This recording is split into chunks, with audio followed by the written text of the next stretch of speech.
হলফনামায় তথ্য গোপনের অভিযোগে নোয়াখালী ৬ আসনের সংসদ সদস্য আব্দুল হান্নান মাসুদের সংসদ সদস্য পদ বাতিল চেয়ে হাইকোর্টে রিট হয়েছে। আওয়ামী লীগের এক নেতাকে বিমানবন্দর পর্যন্ত পৌঁছে দিতে ৩ কোটি টাকা দাবি করেছিলেন হান্নান মাসুদ। গণ অভ্যুত্থানের পর সমন্বয়কদের মধ্যে সবচেয়ে বেশি দুর্নীতিতে জড়িয়ে পড়েন হান্নান মাসুদ। আপনার দলের কাছে আপনি জবাব দিতে পারবেন না। খালেদা ভাই শাহীন যে আওয়ামী লীগের নেতা, তার সাথে আপনি দেখা করেছেন, মুকুলের সাথে দেখা করেছেন, আওয়ামী লীগের নেতা, আপনি অস্বীকার করতে পারবেন? আমরা দেখছি উচ্চ আদালতে হান্নান মাসুদের এমপি পদ বাতিলের জন্য রিট করা হলো। হলফনামায় তথ্য গোপন করার অভিযোগ এনে এনসিপি নেতা নোয়াখালী ৬ আসনের সংসদ সদস্য আব্দুল হান্নান মাসুদের সংসদ সদস্য পদ বাতিল চেয়ে হাইকোর্টে রিট দায়ের করা হয়েছে। জাতীয় নাগরিক পার্টির নেতা আব্দুল হান্নান মাসুদ নাকি আওয়ামী লীগের এক নেতাকে দেশ ছাড়তে সহায়তার বিনিময়ে ৩ কোটি টাকা দাবি করেছিলেন। ১ কোটি টাকার সম্পদ তিনি দেখিয়েছেন, একজন ছাত্র ১ কোটি টাকার সম্পদ নির্বাচনের সময় দেখিয়েছেন, যা অবশ্যই কোয়েশ্চেনেবল। সেখানে অনেক গরমিল আছে তার সম্পদের তথ্য।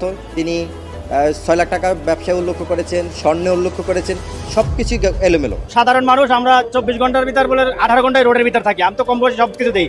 ওরা তো এখন পাগল হয়ে গেছে। পাগল মানে উন্মাদ হয়ে গেছে। বিগত ইউনূস সরকারের আমলে ১৮ মাস যখন ওরা উপদেষ্টা ছিল, তখন নিয়োগ বাণিজ্য, বদলি বাণিজ্য, এরকম করে হাজার হাজার কোটি টাকার মালিক হয়েছে। সেই টাকাগুলো ওরা খাইতে পারতেছে না। গতকালকে দেখলাম যে তেল দে, বিদ্যুৎ দে, গ্যাস দে, নাইলে গদি ছাইরা দে। আরে তেল তো দিছে, এখন বিদ্যুৎ আর গ্যাস। সম্মানিত দর্শক, খুবই গুরুত্বপূর্ণ একটি ভিডিও নিয়ে হাজির হয়েছি। দর্শক, ভিডিওটা দেখলে আপনারা এরকম অবাক হতে বাধ্য হবেন। পুরো নেট দুনিয়া তোলপাড় সৃষ্টি করে দিয়েছেন। সেই ভিডিওটা কেন আপনাদের তুলে ধরবো। খুবই গুরুত্বপূর্ণ ভিডিওটি, না টেনে সম্পূর্ণ ভিডিও দেখবেন এবং চ্যানেল ধরে অবশ্যই চ্যানেলটা সাবস্ক্রাইব করে দিয়ে পাশে থাকা বেল বাটনটা অন করে দেবেন। পুরো নেট দুনিয়া তোলপাড় সৃষ্টি করে দিচ্ছেন। গুরুত্বপূর্ণ কিন্তু ভিডিওটি। মাসুদ এমপি পদ থেকে বাতিল হয়, ৬ আসনের এমপি তিনি তার পদ থেকে বাতিল হয়ে যাচ্ছেন। এই বিষয় নিয়ে রাজনৈতিক খেলা অঙ্গনের সৃষ্টি হয়েছে তুমুল ঝগড়া। সে বিষয়ে চলে করেছেন, হলফনামায় মিথ্যা তথ্য দিয়েছেন। তার যদি ১ কোটি টাকার প্রপার্টি না থাকে, সে কেন দিয়েছেন সে নিজেই স্বীকার করলো। আবার সে কোথা থেকে ১ কোটি টাকার প্রপার্টি তার আসলো, এটা একটা তদন্ত বিষয়, ইনভেস্টিগেশন হতে পারে। পরবর্তীতে আমরা চাইতেই পারি, আমরা সেটাও চেয়েছি, সেটার সে মর্মে একটা রুল চেয়েছি এবং আমরা ডিরেকশন চেয়েছি টু ডিক্লেয়ার দ্য ব্যাকএন্ড। এই আসনটাকে শূন্য ঘোষণার জন্য আমরা একটা ডিক্লারেশন চেয়েছি। করতে চাই আপনি মালয়েশিয়াতে এক সপ্তাহ কইছিলেন, কার সাথে মিটিং করেছেন? আমি যদি এখন বলি মুখ খুলে, আপনার তো এনসিপি ২ গ্রুপ ওখানে হয়ে গেছে। আপনি এগুলো জবাব দিতে পারবেন না। আপনার দলের কাছে আপনি জবাব দিতে পারবেন না। আপনি ওখানে কার সাথে দেখা করেছেন? আপনার যে সাথে আপনার অ্যাসিস্ট্যান্ট ছিল, সেই অ্যাসিস্ট্যান্ট খালেদা ভাই শাহীন যে আওয়ামী লীগের নেতা, তার সাথে আপনি দেখা করেছেন, মুকুলের সাথে দেখা করেছেন, আওয়ামী লীগের নেতা, আপনি অস্বীকার করতে পারবেন?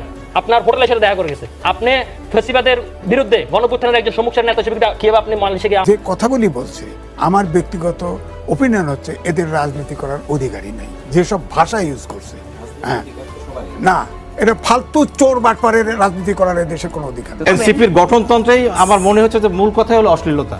আপনি স্লোগান বলেন, রাজনৈতিক শিষ্টাচার বলেন, রাজনৈতিক ব্যবহার বলেন, অশ্লীলতা ছাড়া কোনো কথা না। অন্তর্বর্তী সরকারের মধ্যে একজন শিশু উপদেষ্টা ছিলেন, আসিফ মোহাম্মদ সজীব ভুইয়া, বন্দুক কিনেছিলেন। ওনার বন্দুকটা এখন কোথায় আছে? ওনার বন্দুকের লাইসেন্স কে দিয়েছে? কেমন বন্দুক উনি কিনেছিলেন? উনি কি করে বন্দুকের লাইসেন্স পেলেন? ওনার তো বন্দুকের লাইসেন্স পাওয়ার কথা না, কারণ বাংলাদেশে বন্দুকের লাইসেন্স পেতে গেলে আপনাকে করদাতা হতে হয়। তারা জামাতের উপর ভর করে ইলেকশন করে এবং আছে, ফলে জামাতের সমস্ত দায় তাদের উপর বর্তায়। তো জামায়াত ভালো করলে তাদের ভালো, জামায়াত খারাপ করলে তাদের খারাপ। জামায়াত ধর্মের টিকিট বিক্রি করে, তাই আল্লাহর আইন চায়, সৎলোকের শাসন চায়। সেই জামায়াতে নতুন করে ইদানিং যেভাবে নারীকে অপদস্থ করা, ধর্ষণ করা, তারপরে প্রলোভন দেখানো এবং নাবালিকাকে চাকরির প্রলোভন দেখিয়ে এমপিরা পর্যন্ত এক্সপ্লয়েট করে কিভাবে পাওয়ার। এনসিপির আলোচিত নেতা, এনসিপির হয়ে এমপি হওয়া এবং মানে সংরক্ষিত মহিলা আসনের এমপিদের নির্বাচনের আগে পর্যন্ত জাতীয় সংসদের সর্বকনিষ্ঠ এমপি হান্নান মাসুদ, যিনি বহু কর্মকাণ্ড করে এরই মাঝে বিতর্কিত হয়েছেন। ছেড়ে যাওয়া ফেরি মাঝ নদী থেকে আবার ফিরিয়ে নিয়ে এসে নিজে দেরিতে ঘাটে পৌঁছার পরেও সেই ফেরি ফিরিয়ে এনে সেই ফেরিতে চেপে তিনি ফেরি পার হয়েছেন। দুর্ভোগ হওয়া সত্ত্বেও এই নতুন রাজনৈতিক বন্দোবস্ত তিনি যখন এভাবেই দেখিয়েছেন এবং সম্প্রতি একটি টেলিভিশন সাথের এমপি পদ বাতিলের জন্য রিট করা হলো। এবার কি তাহলে হান্নান মাসুদের এমপি পদ বাতিল হয়ে যাবে? আর বাতিল হলে কি সবাই রাজুতে জড়ো হবে এবং সেখান থেকেই মিছিল বের হবে এবং সেই মিছিল গুলশান পর্যন্ত, প্রধানমন্ত্রীর বাসভবন পর্যন্ত চলে যাবে? যেমন করে মানে ওই রাজু ভাস্কর রাজুতে আয় বলার সাথে সাথে রাজু থেকে যমুনাতে যেতে পেরেছিল তারা। রাজু থেকে গুলশানের দূরত্ব অবশ্য বেশ অনেকখানি, কয়েক মাইল। দর্শক চলুন একটু এই রিটের ব্যাপারে জানি যে এই রিট যদি আদালত আমলে নেন এবং আদালত মাসুদের সংসদ সদস্য পদ বাতিল করার জন্য রিটের কথা। ইন্ডিপেন্ডেন্ট টেলিভিশনের এই শিরোনামটা দেখে নিন। সেখানে যেটা বলা হচ্ছে সেটা হচ্ছে যে এমপি হান্নান মাসুদের এমপি পদের বৈধতা চ্যালেঞ্জ করে হাইকোর্টের রিট। মানে এটা যদি হাইকোর্ট আমলে নিয়ে নেয় তাহলে তার এমপি পদ বাতিল হয়ে যাবে। কি বলা হচ্ছে, ত্রয়োদশ জাতীয় সংসদ নির্বাচনে নোয়াখালী 6 আসনের এমপি হান্নান মাসুদের সংসদ সদস্য মানে তাদের সংসদের যে আসন সেটা শূন্য ঘোষণা করতে হাইকোর্টে রিট করা হয়েছে। আজকে হাইকোর্টের সংশ্লিষ্ট শাখায় রিট দায়েরের তথ্য নিশ্চিত করেছেন আইনজীবী ইব্রাহিম খলিল। তিনি জানান, হলফনামায় জালিয়াতির অভিযোগ এনে নোয়াখালীর হাতিয়ার বাসিন্দা নাজমুল হোসেন এই রিট করেছেন।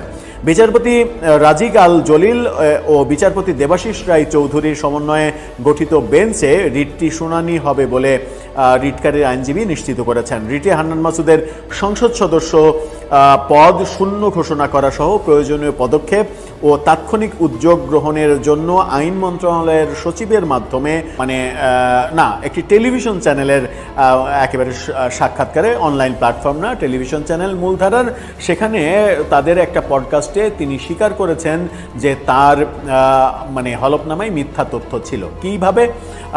তার যে সম্পদের হিসাব তার যে স্থাবর সম্পত্তি, তিনি বলেছেন যে তার কোনো স্থাবর সম্পত্তি বলে কিছু নেই এবং তার যে হিসাব, টাকার হিসাব 98 লাখ টাকার মতো তিনি তার সম্পদ রয়েছে, এই হিসাব তিনি সেটাও বলেছেন।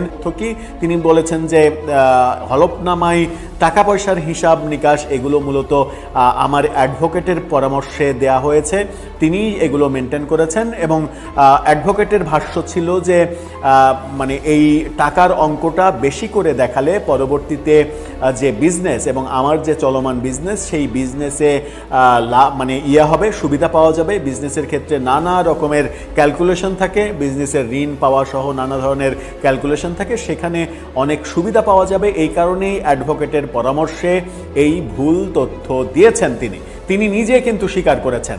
ভুল শুধু নির্বাচনের আগে না, নির্বাচনের পরে, নির্বাচিত হওয়ার অনেক পরে, সংসদ শেষ না হওয়া। সম্মানিত দর্শক, আপনারা তো সম্পূর্ণ ভিডিওটা দেখলেন। দর্শক, ভিডিওটা দেখে কি বুঝতে পারলেন? ভিডিওতে যে চাঞ্চল্যকর তথ্যগুলো রয়েছে, তথ্যগুলো অত্যন্ত গুরুত্বপূর্ণ ছিল, যা আপনারা তুলে ধরেছি। রাজনৈতিক অঙ্গলে বর্তমানে যে রাজনৈতিক খেলায় মেতে উঠেছে রাজনৈতিক নেতাগুলো, সেই নেতাদের পতন অতি শীঘ্রই হতে যাচ্ছে, এরকম বিষয়ে পুরো দেশে তোলপাড় সৃষ্টি করে দিচ্ছেন। আপনাদের মধ্যে গুরুত্বপূর্ণ ভিডিওটি ভালো লাগলে লাইক করুন, শেয়ার করুন, চ্যানেল সাবস্ক্রাইব করে দেবেন।